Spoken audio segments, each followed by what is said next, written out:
오늘 본문은 어떤 사람이 예수님께 요청을 합니다. 형과 유산을 나누는 일이 잘 안 되었던 것 같아요. 그래서 예수님을 찾아가서 예수님께 부탁을 하죠. 형과 유산 나눈 일에 도움을 좀 주십시오. 개입해 주옵소서. 이렇게 요청합니다. 이 요청에 대해서 예수님 말씀하세요. 내가 그런 일을 하는 사람이 아니다. 14절에 이르시되 이 사람아 누가 나를 너희의 재판장이나 물건 나누는 자로 세웠느냐 하시고, 예수님 그런 일을 하시지 않죠. 오히려 이 사람 마음에 있는 탐심을 보시고 그것에 대해서 말씀해 주십니다.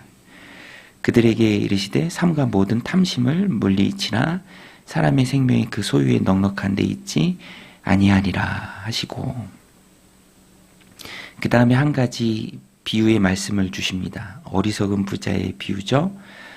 우리가 잘 아는 비유인데요. 어리석은 부자가 밭에 소출이 많았습니다. 많아도 또 고민이잖아요.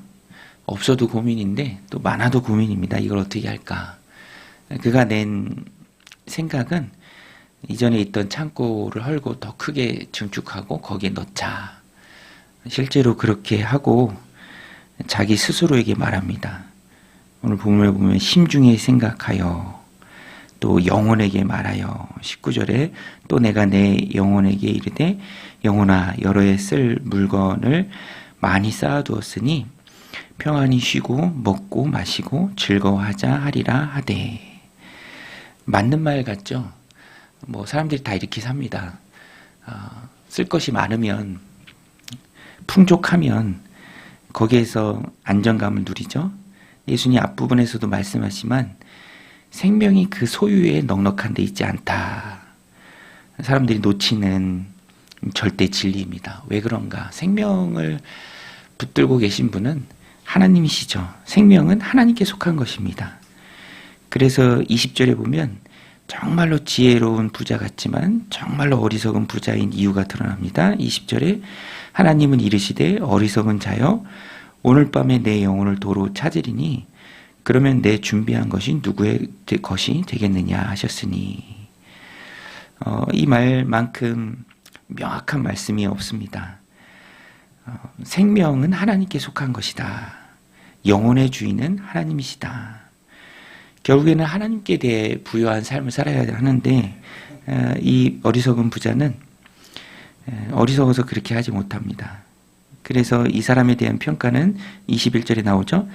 자기를 위하여 재물을 쌓아두고 하나님께 대하여 부여하지 못한 자가 이와 같으니라. 자기를 위해서 재물을 쌓아두고 하나님께 대하여 부여하지 못한 삶을 살아가는 자는 다 이처럼 어리석다라는 것입니다. 사람들이 왜 이렇게 어리석을 수밖에 없는가? 세상이 이렇게 어리석을 수밖에 없는가? 생명의 주인은 하나님인데 하나님과 전혀 상관없이 생명의 주인이 아닌 자기 자신을 위해 사는데 현안이 되어 있는가? 이후로 예수님께서 쭉 설명해 주시는데 염려 때문에 그렇습니다. 염려.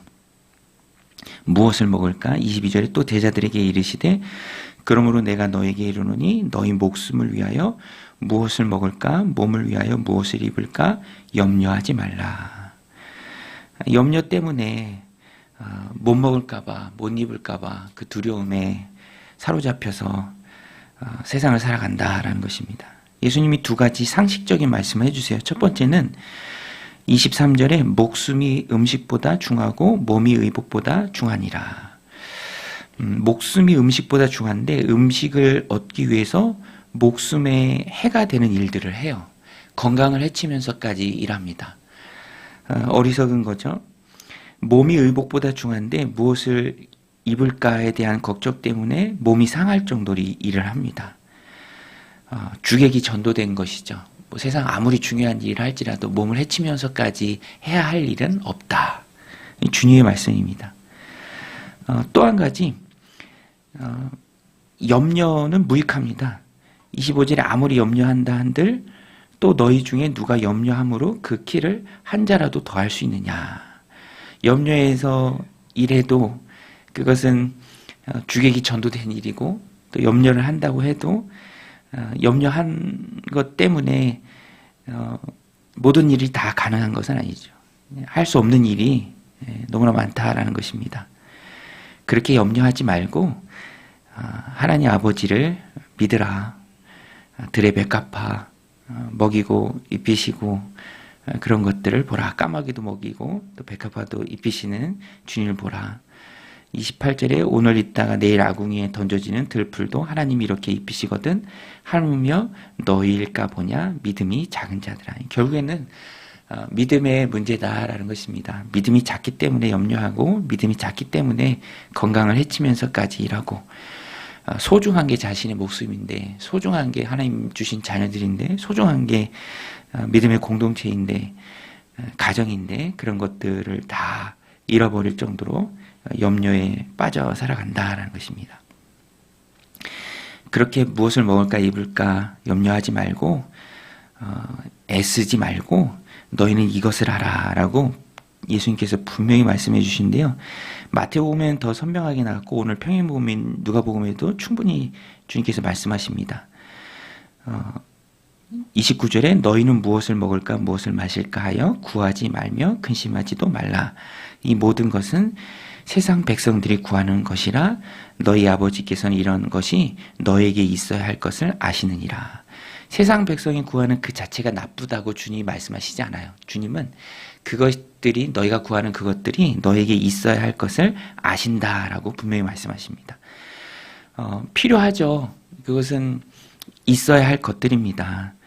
근심하고 염려하지만 그것이 없어야 한다라고 주님 말씀하시지 않고 있어야 할 것들임을 분명히 말씀하시고 다만 그것을 얻는 방법에 있어서 주님이 말씀하신 방법은 31절에 다만 너희는 그의 나라를 구하라. 그리하면 이런 것들을 너희에게 더하시리라. 마태복음 6장 33절에 먼저 그의 나라와 그의 의를 구하라. 우선순위를 주님이 분명히 해주셨습니다. 사람이 바꾸면 그때부터 염려가 따라오고 또 힘든 것이죠. 어리석음으로 빠질 수밖에 없다라는 것입니다. 그리스도인들은 세상과 상관없이 세상 사람들과 상관없이 이 말씀을 붙들고 믿음의 방법으로 하나님 주신 삶을 살아가야 합니다. 그렇게 살아갈 때 그것들이 살아갈 때 필요한 것들 주님이 아시고 채워주신다. 결국에는 내 염려로 살아갈 것이냐 아니면 하나님을 믿는 그 믿음으로 살아갈 것이냐 그 둘 중에 우리가 우선순위를 믿음에 두어야 한다라는 것입니다. 그 삶을 통해서 하나님의 영광이 나를 통해서 또 세상에 드러나는 것이죠. 그리스도인들은 말씀 붙들고 말씀이 이끄는 대로 또 그 말씀이 주는 힘으로 하나님의 은혜를 받아 누리며 살아가는 세상과는 전혀 다른 정체성을 가지고 살아가는 사람들입니다. 오늘 이 말씀 마음에 새기고 그의 나라와 그의 의를 구하며 모든 세상의 염려를 뒤로하고 또 믿음으로 하나님 주신 것들을 받아 누리며 살아가는 여러분들의 삶이 다 되시기를 주님의 이름으로 간절히 축원드립니다. 우리 같이 말씀 붙들고 이렇게 기도하며 나아가겠습니다.